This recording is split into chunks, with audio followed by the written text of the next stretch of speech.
नमस्ते साथियों, एक बार फिर से वेलकम करता हूं आपका आपके अपने यूट्यूब चैनल बाबू जोशी नोलकी में। साथियों, आज के इस वीडियो में हम बात करेंगे गाय भैंस का जो यूट्रस है उसमें अगर इन्फेक्शन हो जाए तो इसके पीछे कारण क्या क्या है। क्योंकि पशुपालक भाइयों को अगर कारण का पता चल जाए ना तो फिर पशुपालक भाई अपनी मेहनत के बलबूते पर सावधानी रख करके और अपने पशु को जो बच्चेदानी में इन्फेक्शन हो जाता है, जो संक्रमण हो जाता है, उससे बचा सकते हैं। तो देखिए, कारणों में सबसे पहले अगर हम बात करें तो जब आपका पशु बच्चा देने वाला होता है और बच्चा देने के बाद ये जो समय होता है काफ़ी इम्पोर्टेंट होता है। पशुपालक भाई को अगर इस समय थोड़ा सा सावधानी का पता रहे तो पशुपालक भाई 100% है वो बच्चेदानी का जो इन्फेक्शन होता है पशु में उससे अपने पशु को बचा सकता है। तो देखिए, जब भी आपका पशु बच्चा देने वाला होता है तो उस समय पशु जब बैठता उठता है, यानी बच्चा देने से पहले भी थोड़ा 5-7-10 दिन पहले बच्चेदानी का मुंह आपको थोड़ा खुला हुआ नज़र आता है, तो इसमें इन्फेक्शन होने का जो खतरा वो रहता है। तो साफ सफाई काफ़ी इम्पोर्टेंट है। उस समय भी बच्चा देने से पहले भी पशु को एकांत में रखें। जो जगह पशु आप रख रहे हो, चाहे गर्मी है या सर्दी है, वहाँ पर साफ सफाई का उचित प्रबंधन होना बेहद ज़रूरी है। वहाँ पर गोबर ज़्यादा देर तक न रहे, वहाँ पर पानी ज़्यादा देर तक न रहे। मक्खी मच्छरों से हमें हमारे पशु को उस समय बचाना बेहद ही आवश्यक है, ताकि क्योंकि ये जो संक्रमण है ये योनि मार्ग से खास तौर से फैलता है, जो संक्रमण काफ़ी खतरनाक होता है। इससे क्या होता है कि आपका जो पशु है वह बार बार रिपीट होता है। एक बार पशु गाभिन हो जाता है लेकिन आगे के लिए समस्या आती है, यानी धीरे धीरे ये इन्फेक्शन है वो बढ़ता जाता है। इसमें कई बार तो पशु है वो जो जेरा गिराता है, यानी जो डिस्चार्ज दिखाता है पशु, वह एकदम मवाद रूपी सफ़ेद डिस्चार्ज दिखाता है, हल्का पीला डिस्चार्ज भी दिखाता है जब शुरुआती लक्षण हो उस समय।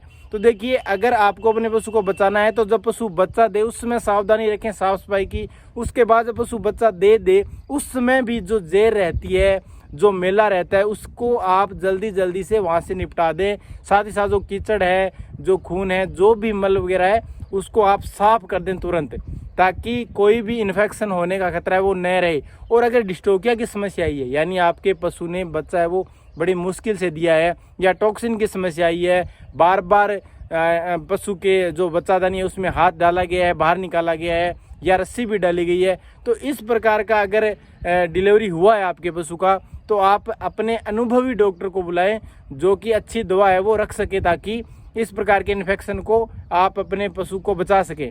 तो ये बेहद आवश्यक है। अगर डिस्टोकिया की समस्या आई है या फिर टॉक्सिन की समस्या आई है तो आप उचित अपने डॉक्टर से सलाह लेकर के और उसका जो खान पान है उसमें भी अच्छा खासा ध्यान रखें। यानी आपको अपने पशु को मिनरल पाउडर प्रॉपर देना है 50 से 60 ग्राम हर रोज़। साथ ही साथ खान पान में काफ़ी आपको मैनेजमेंट करना है ताकि इस इन्फेक्शन से बचा जा सके। इसके साथ साथ दवा है वो डॉक्टर रखता है अगर इस प्रकार का केस आता है। अगर डिलीवरी आराम से होती है, कोई प्रॉब्लम नहीं आती है, पशुपालक भाई खुद डिलीवरी करवा देता है आराम से, तो देखिए आप साफ सफाई का विशेष प्रबंधन करें। इसके साथ साथ अगर आप जब अपने पशु को हीट में आता है आपका पशु और उसके बाद आप अगर सांड से क्रॉस करवा रहे हैं या फिर भैंस है तो अगर आप भैंसे से क्रॉस करवा रहे हैं तो आप हमेशा यह ध्यान रखें कि वह जो सांड है या जो भैंसा है वह इन्फेक्टिव न हो। यह आपको विशेष तौर से ध्यान रखना है। इसके लिए देखिए, जो पशु आवारा घूमते रहते हैं, वह जो सांड आवारा घूमते रहते हैं, उनसे आप अपनी गाय या भैंस को गाभिन न करो, यह ध्यान रखें। क्योंकि अगर किसी गाय भैंस को पहले से इन्फेक्शन है बच्चेदानी में और उस पर जो सांड है वो माउट किया हुआ है, तो अगर आपकी गाय और भैंस पर जब वह माउट करेगा तो आपकी गाय और भैंस है वह भी इन्फेक्शन होने का जो खतरा है उस पर भी बना रहता है। क्योंकि अगर कोई गाय पहले से बच्चादानी में संक्रमण लिए हुए है, उस गाय पर अगर कोई सांड है वो माउट करता है और उसी सांड द्वारा अगर आपकी गाय पर माउट किया जाता है तो फिर आपकी गाय भी इस संक्रमण से ग्रस्त हो जाएगी। तो यह विशेष तौर से ध्यान रखें। साथ ही साथ मैं आपको कहना चाहूँगा कि जब भी अगर आप एआई करवा रहे हैं तो जो डॉक्टर वह प्रशिक्षित होना वह भी बेहद आवश्यक है किसी भी प्रकार की, क्योंकि ये प्रजनन तंत्र का जो कार्य है इसमें देखिए प्रॉपर सावधानी रखना बेहद आवश्यक है। सावधानी रखेंगे तभी आपका जो पशु है वह जो संक्रमण है इससे बच पाएगा। अब और जो कारण है इनमें देखिए, जब पशु जेर गिराता है और जेर न गिर पाए, यानी जेर अटक जाए, तो फिर आप जब जेर निकलवाएं डॉक्टर की सहायता से तो डॉक्टर प्रशिक्षित होना बेहद आवश्यक है, अनुभवी होना बेहद आवश्यक है। जेर चाहे भले ही पूरी न निकले लेकिन जो निकल रही है वह अच्छे से सावधानी से निकले, उसमें किसी भी प्रकार की प्रॉब्लम न आए। बाकी जो जेर है वह आप अगर प्रॉपर रूप से गाय को अपनी मेथी गुड़ अजवाइन दे रहे होते हैं तो निकल जाएगी आराम से, उसमें प्रॉब्लम नहीं आएगी। इसके साथ साथ अगर आपको लग रहा है कि आपका पशु सफ़ेदा जो जेरा है वो गिरा रहा है, सफ़ेद डिस्चार्ज आपको दिखाई दे रहा है, बदबूदार डिस्चार्ज आपको दिखाई दे रहा है, तो फिर आप अपने पशु को एक हल्दी वाला हलवा वह बना करके खिलाएं।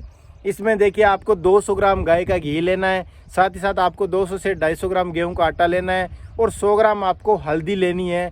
बाकी जो पानी गिरता है हलवे में वो गिरेगा और आप हलवा अच्छे से बना करके अपने पशु को 5 दिनों तक लगातार खिलाएं। अगर इस प्रकार की समस्या आपको डिस्चार्ज के माध्यम से पता चल रहा है या फिर आपका पशु बार बार अगर रिपीट हो रहा है, तब भी आप ये ज़रूर आजमा कर देखें। 5 दिन तक आपको 100% है वो लाभ मिलेगा। आइए वीडियो पसंद है लाइक करना, चैनल पर सब्सक्राइब करना। मिलते हैं अगले वीडियो में। जय हिंद।